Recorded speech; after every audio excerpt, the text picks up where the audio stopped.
Libro en audio. Antonio Millán Puelles. Fundamentos de Filosofía. Capítulo 1. El concepto de filosofía. Punto 2. El problema de la definición real del saber filosófico. Las anteriores consideraciones sobre el doble valor, etimológico y sinonímico, de la palabra filosofía, tienen una innegable utilidad para la aclaración del respectivo concepto. Pero no bastan para perfilarlo íntegramente. Más bien, por el contrario, estimulan y urgen la conveniencia de una definición real. Esta definición es, sin embargo, uno de los más graves y esenciales problemas de la filosofía. No existe una definición de la filosofía en la que todos los filósofos estén de acuerdo. Cada sistema, en ocasiones, cada pensador, propone una distinta, y, por lo menos aparentemente, no es posible integrarla en un concepto armónico, superador de toda discrepancia. 10. Este es, por cierto, el inicial escándalo de la filosofía, la dificultad que, ya de entrada, ofrece al principiante, y que es muchas veces decisiva para el futuro de su vocación. Hasta cierto punto es comprensible el escepticismo que este estado de cosas ocasiona. La manera más fácil, la más tosca, de proceder frente a nuestro problema es la que consiste, simplemente, en retroceder ante el obstáculo y abandonar, sin más, todo devaneo filosófico. Pero, en rigor, la misma dificultad, planteada con toda su agudeza, es un óptimo punto de partida para llegar a una solución satisfactoria.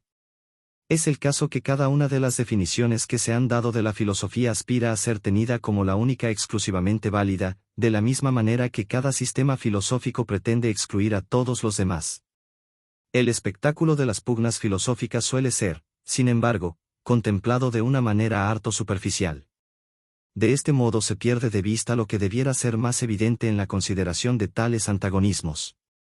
No existen pugnas si las diversas partes en contienda no persiguen un mismo objetivo, si, por debajo de la colisión, no se da una esencial coincidencia sobre la cual se alzan opuestos intereses. Nos encontramos, pues, ante un género idéntico, la filosofía, cuyas diferencias específicas discrepan entre sí en la medida en que intentan monopolizar el mismo género a que pertenecen. Para indagar lo que sea ese género no es necesario, sin embargo, recorrer toda la serie de las definiciones de la filosofía. Basta, por el contrario, asumir una perspectiva general. Un sistema filosófico, en efecto, acusa siempre a otro de una de estas dos cosas, o de ambas a la vez: falta de completa latitud, falta de entera profundidad. De forma que un sistema filosófico surge frente a los otros para remediar uno, o los dos, de los mencionados defectos. Aquí es, precisamente, donde cobra su íntegro sentido la diversidad de los sistemas y de las definiciones de la filosofía. Es la realidad entera lo que, como tal, pretenden abarcar las diferentes filosofías, cada una en el modo de su respectiva interpretación. De ahí la extraordinaria diversidad de los sistemas filosóficos.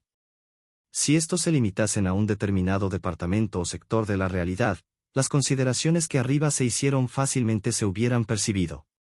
Interpretaciones tan distintas y opuestas, sistemas tan apartados unos de otros, como sin duda son los filosóficos, solo pueden chocar si todos ellos tienen por objeto el universo entero de la realidad.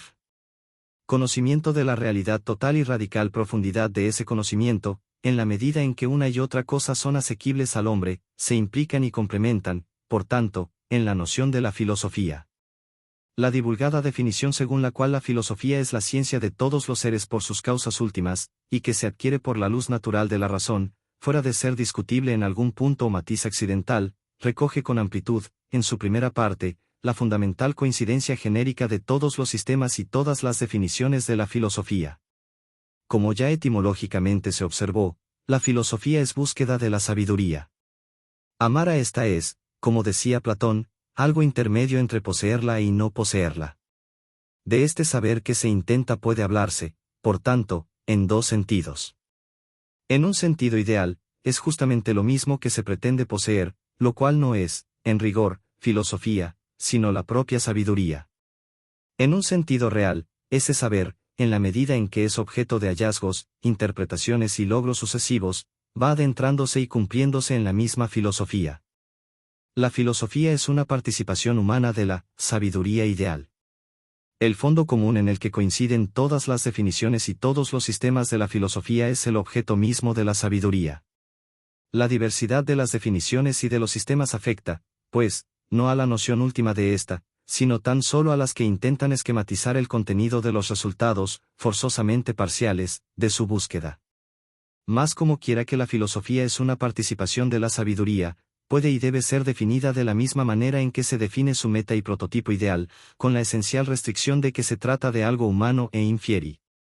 Esta restricción permite comprender toda la diversidad de sus logros y deficiencias. La dificultad que al principio planteábamos es perfectamente retorcible.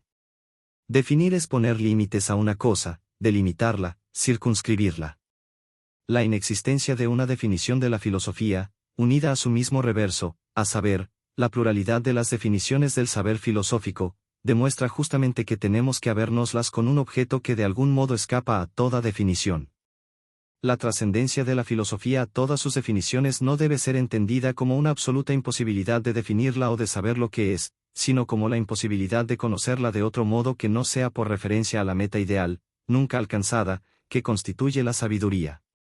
Dicho de otra manera, la imposibilidad de que se trata es la de circunscribir la filosofía a sus parciales realizaciones.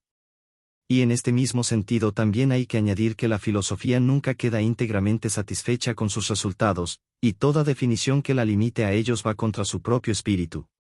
Toda definición subsume lo definido bajo algo que lo excede. 11. Definir la filosofía por sus realizaciones parciales es colocar el todo bajo la parte. Definirla por cualquier otra cosa que no sea la misma referencia a la sabiduría es desconocer su carácter de conocimiento humano supremo. 12. La filosofía es, así, una sabiduría participada, sapientia humana. 13.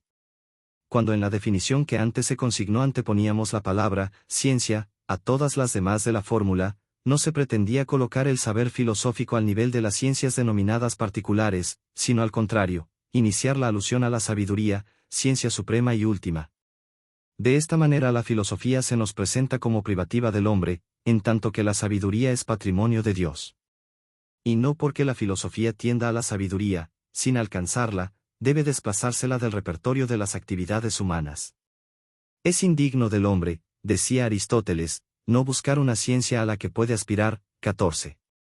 Y el mismo filósofo sostiene que, a pesar de no ser más que hombres, no debemos limitarnos, como algunos pretenden, a los conocimientos y sentimientos exclusivamente humanos, ni reducirnos, porque seamos mortales, a una condición mortal. Es menester, por el contrario, que, en lo que depende de nosotros, superemos los límites de nuestra condición mortal y nos esforcemos por vivir conforme a lo mejor que en nosotros existe. 15.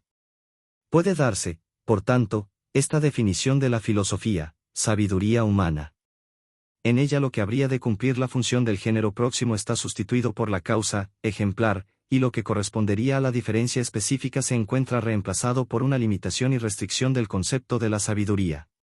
Este concepto no es una noción genérica, del mismo modo que tampoco lo es aquello a lo que apunta, la verdad. La posesión de la verdad solo se da absolutamente en Dios.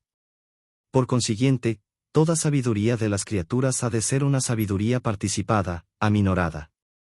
La del hombre, cuyo entendimiento es progresivo, constituye una sabiduría a la que afecta necesariamente el carácter de histórica, frente a la inmutable sabiduría divina que se levanta por encima del tiempo.